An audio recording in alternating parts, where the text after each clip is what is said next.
How do you develop a sales strategy that aligns with your business goals? In today's video, I'm going to share with you my journey in business, and I'm going to share with you my personal experiences about how I was able to build sales strategies that were aligned with both of my business goals, and how I was able to motivate all of the people on board to follow the right direction and a path that enabled us to grow and flourish. So let me start with telling you how important I think is the culture and alignment.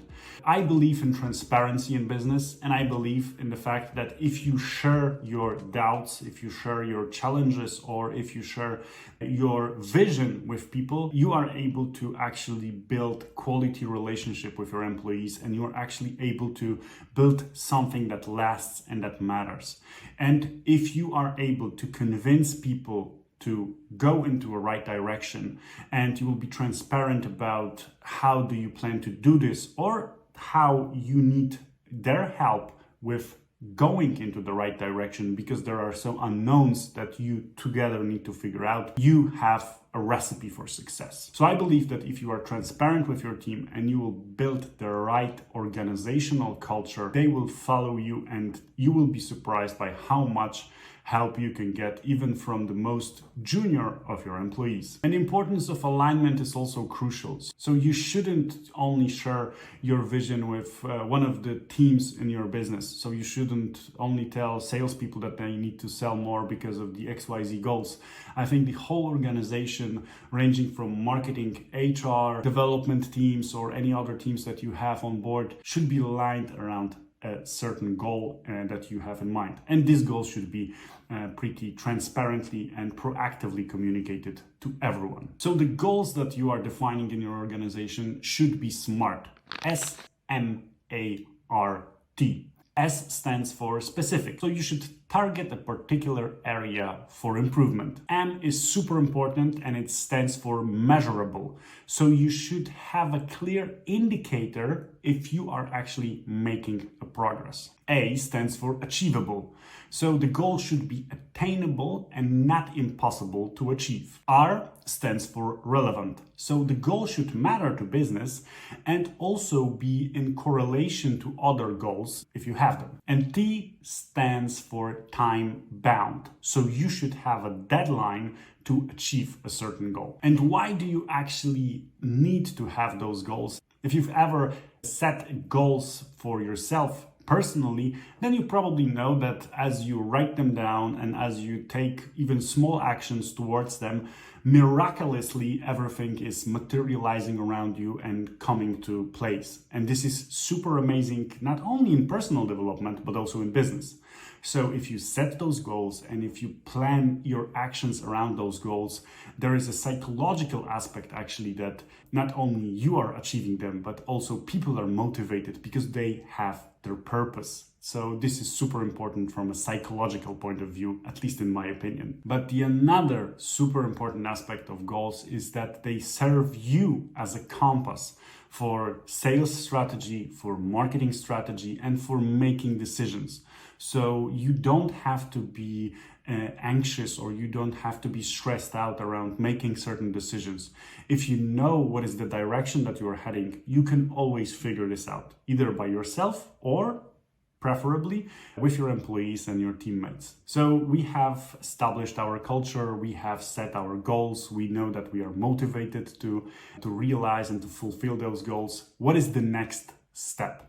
Before I will move to it, if you are finding this video interesting, make sure to subscribe to our channel to learn more about sales, marketing, and business in general. So the next step would be to understand your customers. If you plan to scale, if you plan to achieve more, if you plan to sell more, a proper understanding of your target audience is crucial. And trust me, I've been there, I've done that, and there is a great deal of information that you can learn from having one-on-one conversations with your potential customers or with your existing customers. So what I suggest is to set some time aside from you or your employees and schedule 5-10 calls and have written down 10-15 open-ended questions with a goal in mind of getting to know your audience. So what is the type of content that you are consuming? What are the channels that you are most often active on?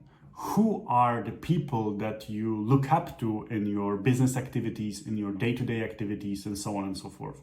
These kind of questions, and the other ones that are more, let's say, specific to your product or service, will be a gold mine that will allow you to properly craft the communication strategies and questions that they may have or doubts that they may have during the sales processes. You will learn a ton, and this will actually help you a great deal.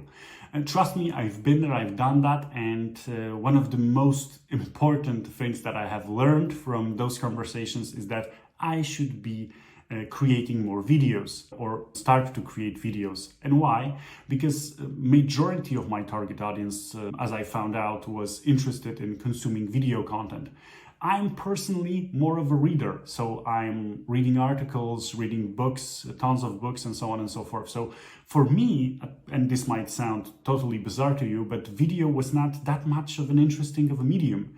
And if you are making the same mistake as I was making, there is a chance that you are overlooking a channel, overlooking a piece of content, or overlooking a piece of information that your audience is just dying to get.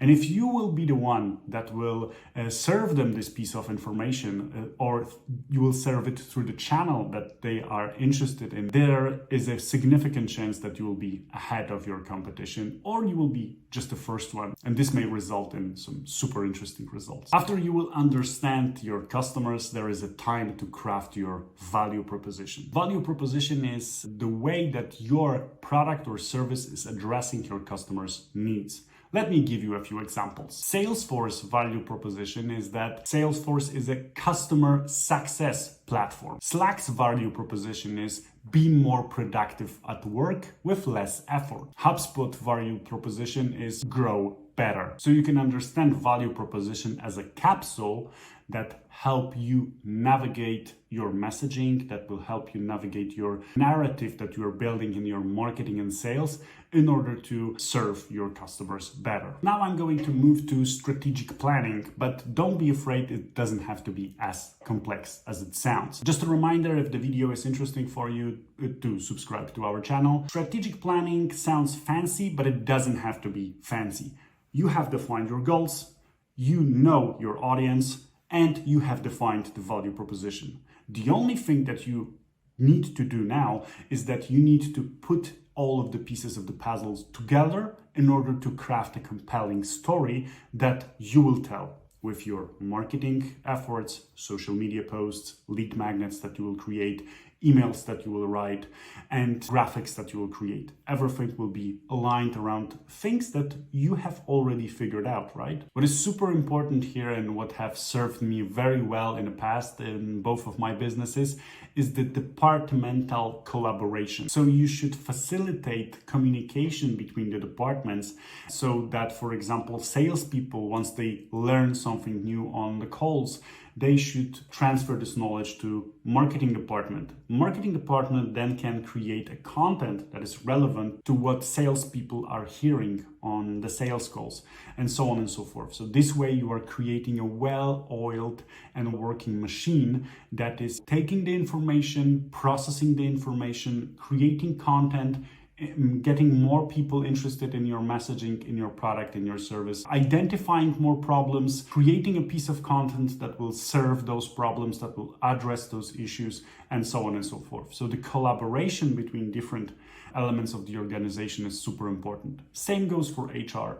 You need to hire people that will have the same values that your existing team, that will be able to keep up with the pace of your organization. The collaboration between all of the elements of the business, in my opinion, is super important. And just to sum it up, I'm going to share with you one of my favorite quotes from Jack Welch. Good business leaders create the vision, articulate the vision, passionately own the vision, and relentlessly drive it to completion. After defining the goals, understanding your customers, building value proposition, and some strategic planning, you are actually able to execute your sales strategy.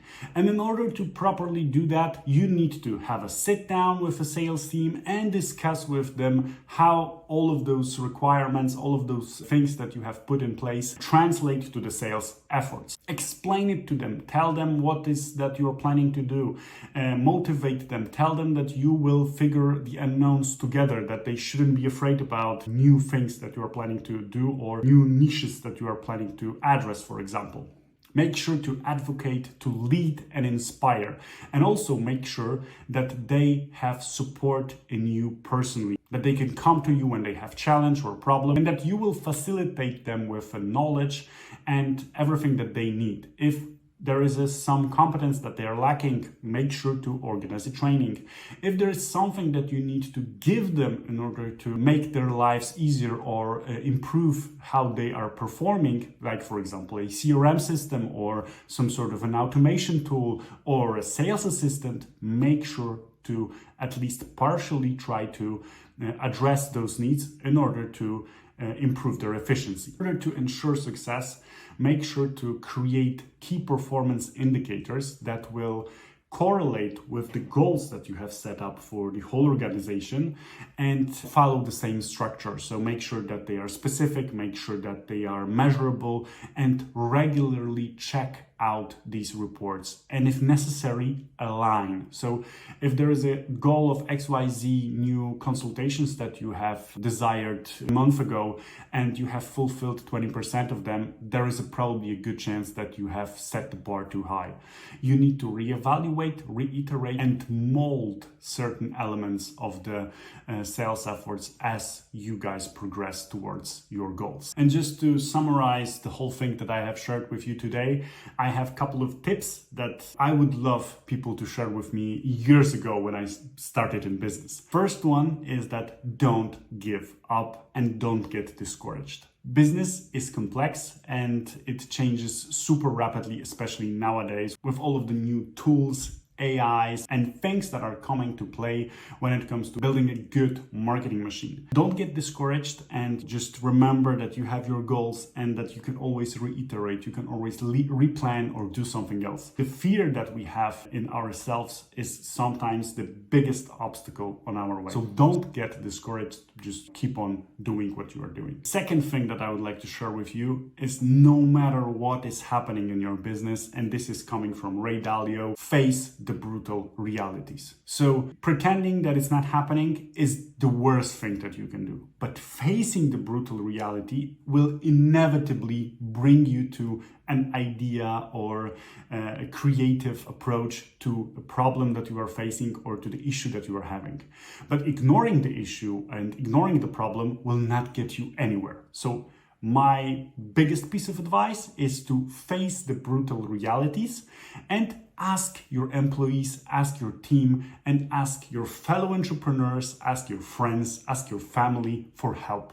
You wouldn't believe what kind of simple life tips random people can give you that will change and shift your perspective on the matter and will help you succeed. So I keep my fingers crossed for your efforts. If you have any questions about crafting your sales strategy that aligns with your business goals, if you'd like to understand different aspects of the things that I have covered today, drop me a message in the comments section down below and I'll be more than happy to address those needs. Like I said, I keep my fingers crossed and wish you a great day ahead.